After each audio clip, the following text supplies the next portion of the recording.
tu envoyas le Saint-Esprit, faisant ta bonté qu'il ne s'éloigne pas de nous, mais renouvelle et illumine nos cœurs. Pose sur nous ton regard, pénètre-nous de ta splendeur, que ton esprit nous fasse goûter ce qui est toi, qu'il redresse ce qui dévie et réunisse ton peuple dispersé par le péché.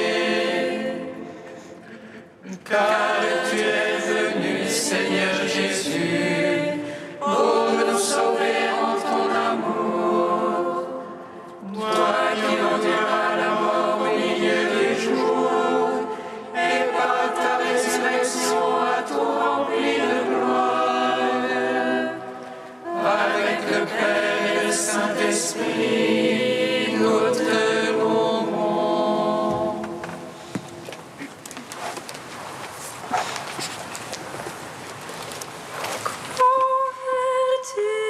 Convertissez-vous et croyez à la bonne nouvelle, car son royaume est proche.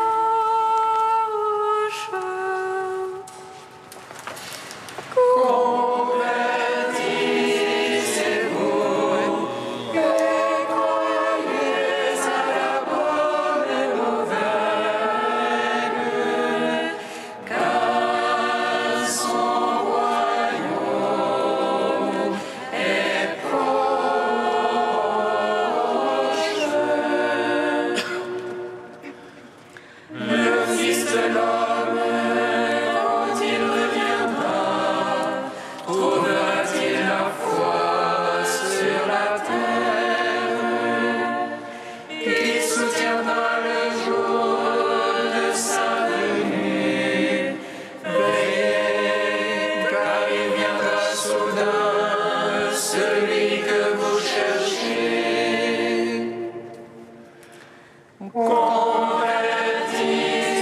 Convertissez-vous et croyez à la bonne nouvelle, car son royaume est proche.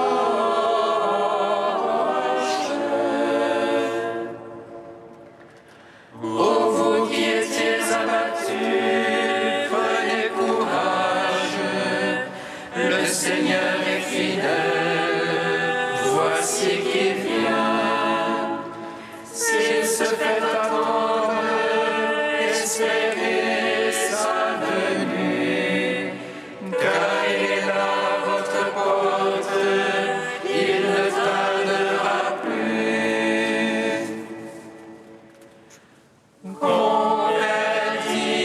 Convertissez-vous et croyez à la bonne nouvelle, car son royaume est proche.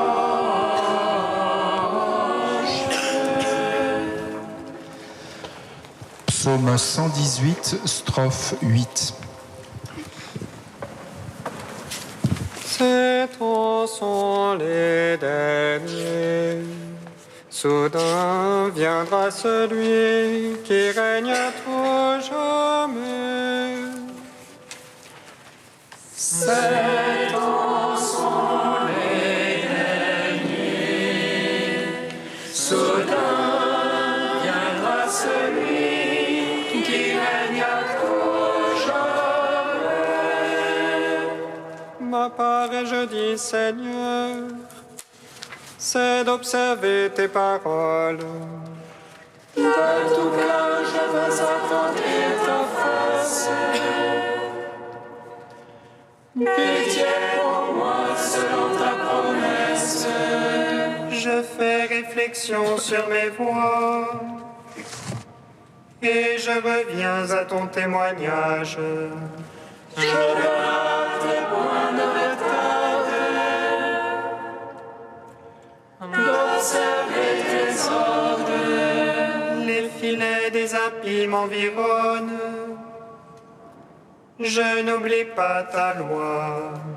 Je lève à minuit te rendant grâce. Pour tes justes jugements. Allié que je suis de tes fidèles, qui observent tes préceptes. De ton amour, Seigneur, la terre est pleine. Apprends-moi tes volontés. Gloire au Père, au Fils, au Saint-Esprit. Pour les siècles des siècles. Amen. Ces temps sont les derniers. Soudain viendra celui qui règne à tout jamais.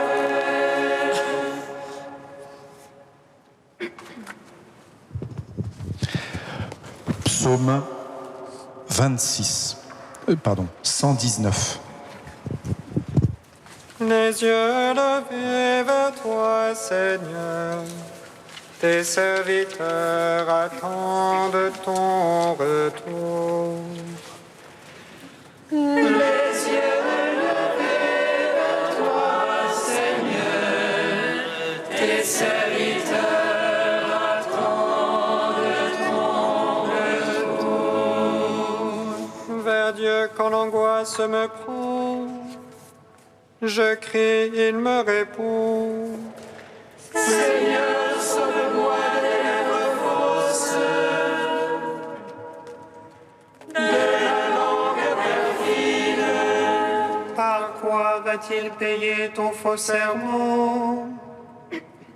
Ô langue perfide, Par les flèches aiguës du batailleur et la raise des genêts. mon âme a trop vécu parmi des gens qui haïssent la paix. La paix, je la veux, mais quand je parle, pour eux, c'est la guerre. Gloire au Père, au Fils, au Saint-Esprit, pour les siècles des siècles. Amen. Les yeux levés vers toi, Seigneur, tes serviteurs attendent ton retour. Psaume 120.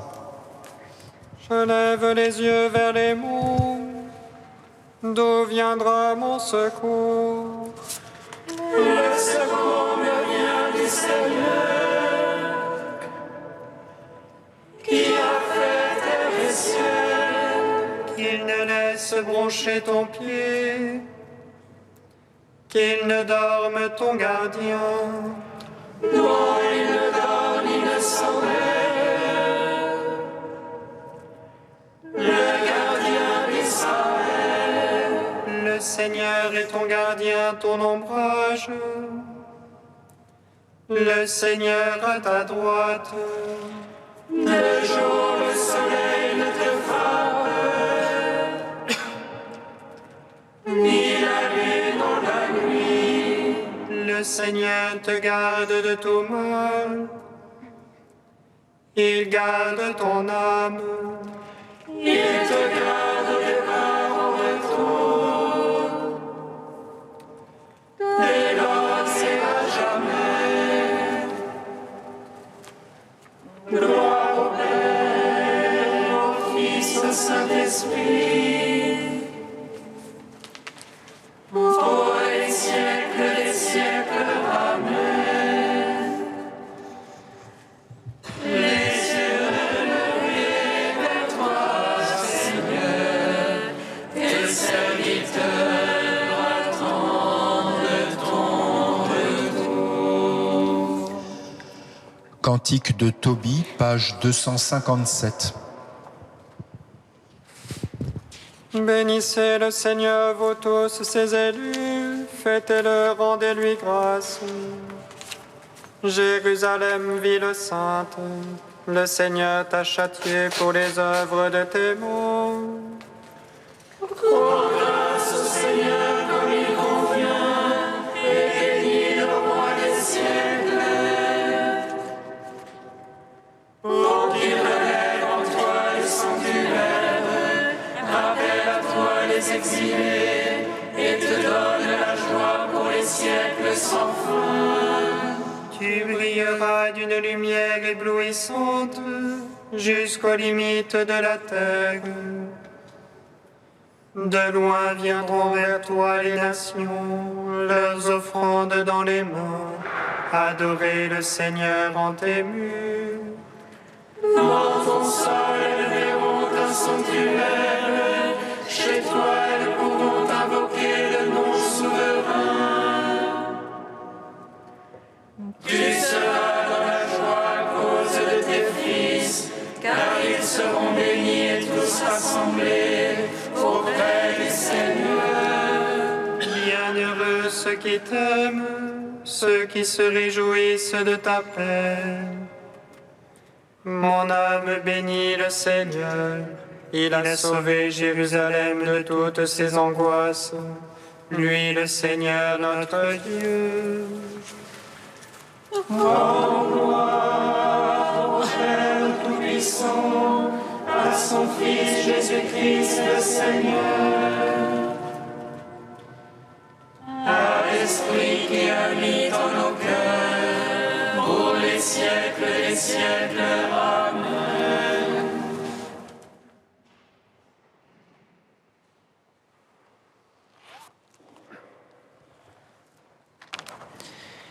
De Sœur Édith, la vie monastique, une marche en avant.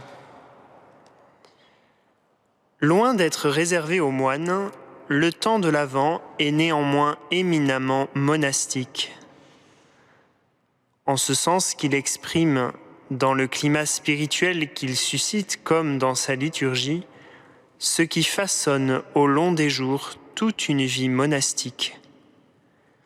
Certes, le moine respire tous les temps, mais c'est peut-être l'Avent qui l'enfante le plus à sa propre vocation. Avant, adventus, advenit. Il est question d'une arrivée.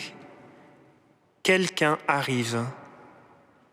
Ce serait une erreur de se croire convié à anticiper déjà Noël. Ce ne serait pas juste non plus de guetter le retour d'un absent, toujours à la recherche d'un temps perdu. Quelqu'un vient, est sans cesse en train de venir, irrésistiblement, dans cet éternel présent qui est à jamais le sien. Le bonheur de l'Église, la vie du moine, c'est de l'attendre patiemment, ardemment.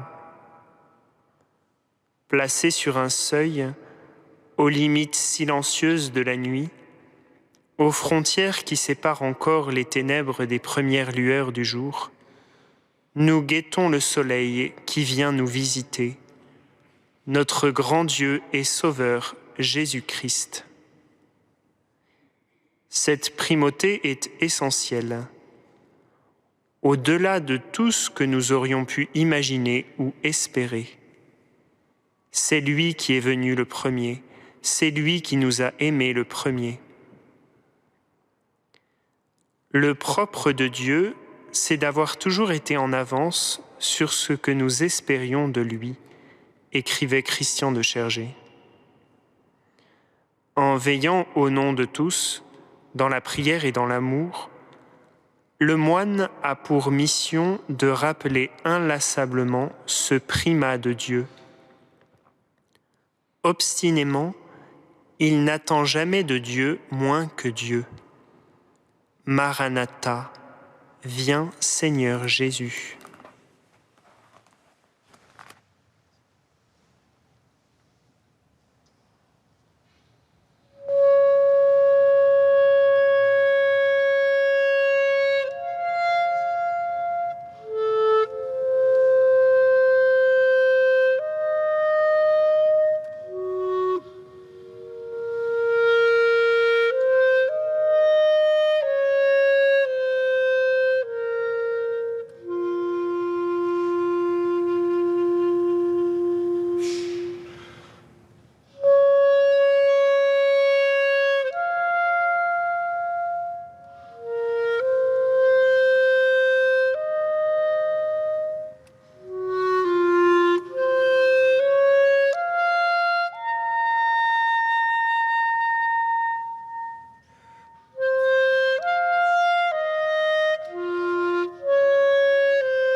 Voici, je viens bientôt, et ma récompense est avec moi.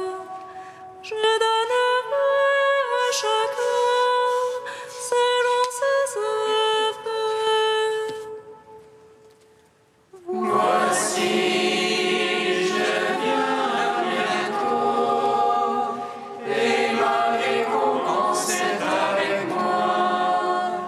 Je donnerai à chacun selon ses œuvres. Dans le désert, préparez le chemin du Seigneur.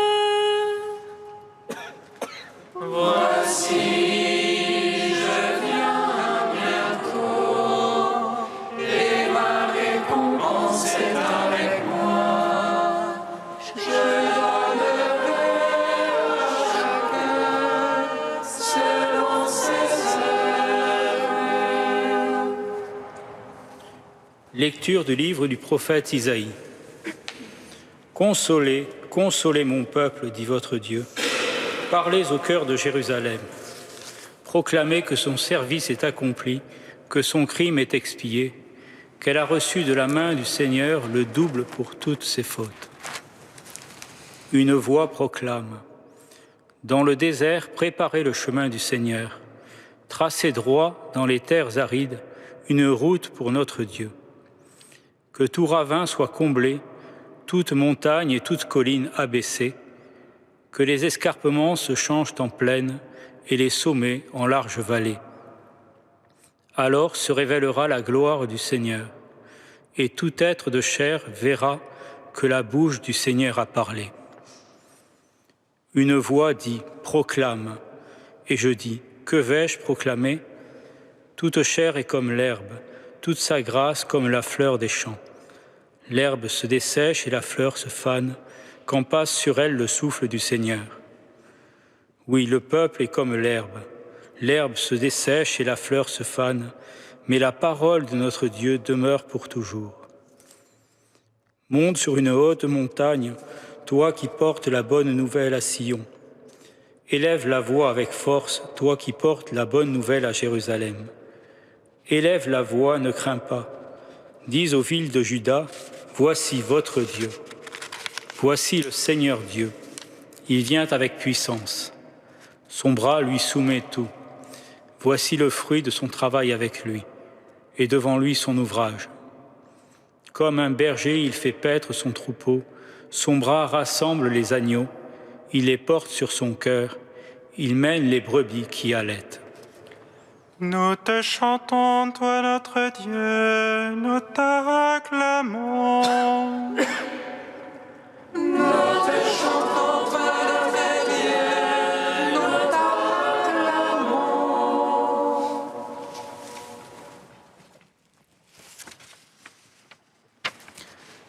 Nous continuons notre parcours avec Isaïe, commencé au début de cet Avent, et nous en sommes aujourd'hui au chapitre 40e, c'est-à-dire ce que l'on appelle le second Isaïe, ou livre de la consolation.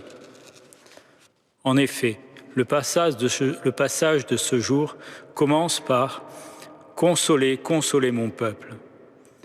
Car le peuple des Hébreux en exil à Babylone peut enfin espérer, proclamer que son service est accompli, que son crime est expié. Que cela veut-il dire pour nous ? Que nous pouvons voir poindre la fin de notre temps d'attente, que le Sauveur sera bientôt parmi nous. Car si la consolation ici annoncée se rapporte à une situation d'exil, elle peut toucher d'autres situations humaines comme la maladie, le deuil, l'affliction et l'attente. La situation de l'exil est néanmoins le type biblique de toute consolation. Dieu m'a abandonné, le Seigneur m'a oublié. Dieu répond plus loin à Isaïe, « Un court instant je t'avais délaissé, ému d'une immense pitié, je vais t'unir à moi. » Le Seigneur a consolé son peuple, il prend en pitié les affligés. Ici, le visage du consolateur est celui du pasteur. Il porte les brebis que nous sommes sur ses épaules. Voici votre Dieu, voici le Seigneur Dieu, il vient avec puissance. Comme un berger, il fait paître son troupeau. Son bras rassemble les agneaux, il les porte sur son cœur, il mène les brebis qui allaitent. Notre attente n'est pas sans espoir. Nous sommes peut-être encore dans l'obscurité, mais nous voyons poindre la lumière de l'aube. D'autres prophètes comme Jérémie énoncent des oracles qui vont dans le même sens. Cesse ta plainte, sèche tes yeux, car il est une compensation pour la peine, oracle du Seigneur. Ils vont revenir du pays ennemi. Il y a donc espoir pour ton avenir, oracle du Seigneur. Ils vont revenir, tes fils, sur leur territoire. Mais pour nous, en cet avant, quelle est la promesse de Dieu qui nous fait vivre? Il y a bien des annonces messianiques dans la Bible, mais celle qui est finalement le fondement des attentes du peuple juif est la prophétie de Nathan à David. Ta maison et ta royauté subsisteront à jamais devant moi, ton trône sera affermi à jamais. David, le berger, a été appelé par Dieu pour être le berger de son peuple. Mais la promesse de Dieu dépasse cette réalisation déjà extraordinaire. Car David est mort, mais la promesse de Dieu de prendre soin de son peuple demeurera à jamais. L'homme vit dans le temps, Dieu dans l'éternité. Mais la promesse de la nativité, c'est que l'Éternel va entrer dans le temps. Et cet événement de Noël va être la plénitude des temps. Saint Paul écrit « À la plénitude des temps, Dieu envoya son Fils, né d'une femme. » Et Jésus lui-même annonce au début de son ministère « Les temps sont accomplis et le royaume est proche. » Nous vivons dans l'attente de cet accomplissement. La certitude du terme de notre attente provoque donc notre consolation, car nous savons que nous tenons déjà en espérance la venue de notre Créateur dans sa création. Seigneur Jésus, nous t'attendons. Viens, Seigneur Jésus.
Viens Seigneur mettre ton esprit de consolation dans toutes les familles endeuillées.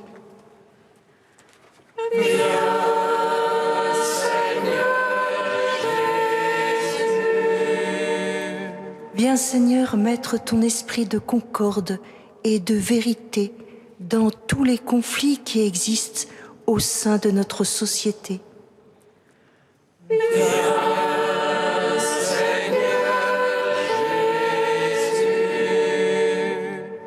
Viens Seigneur mettre ton esprit de guérison et de compassion auprès des personnes malades, spécialement celles qui prient avec nous en ce jour.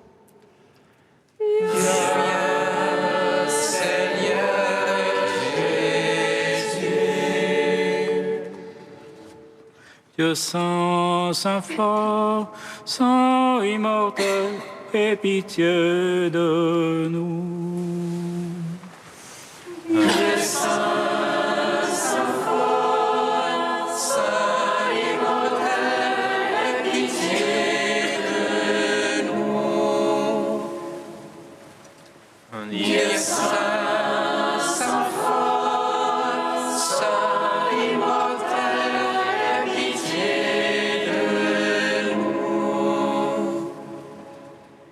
Gloire au Père et au Fils et au Saint-Esprit, maintenant et toujours et dans les siècles des siècles. Amen. Saint immortel, aie pitié de nous.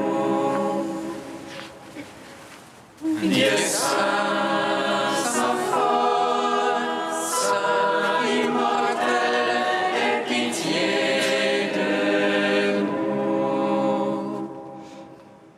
Comme nous l'avons appris du Sauveur, et selon son commandement, nous osons dire: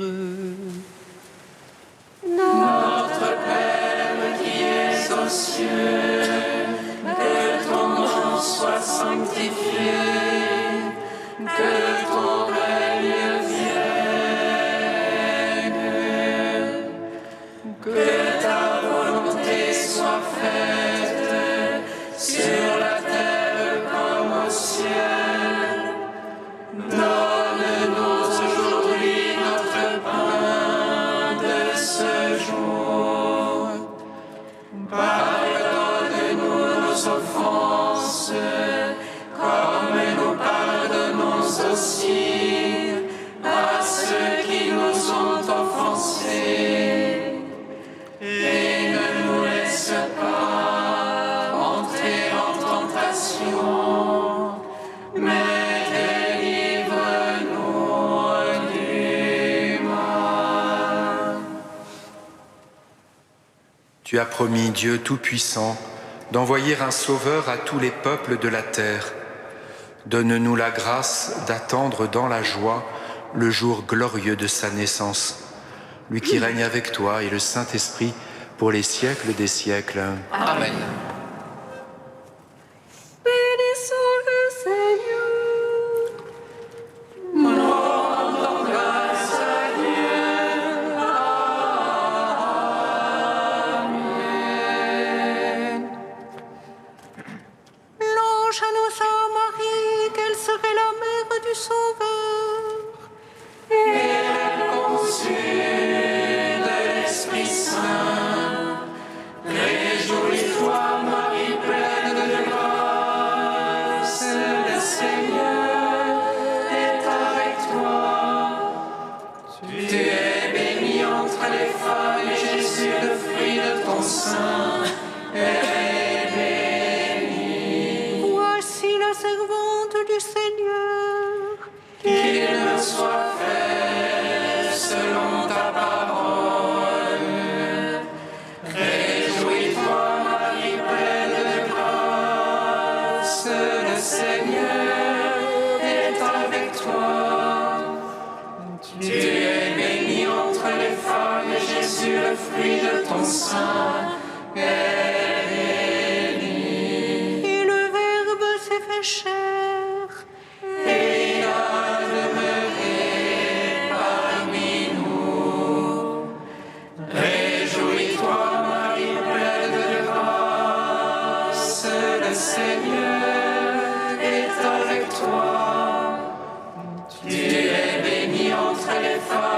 Jésus, le fruit de ton sein, est béni. Prie pour nous, Sainte Mère de Dieu, Afin que nous soyons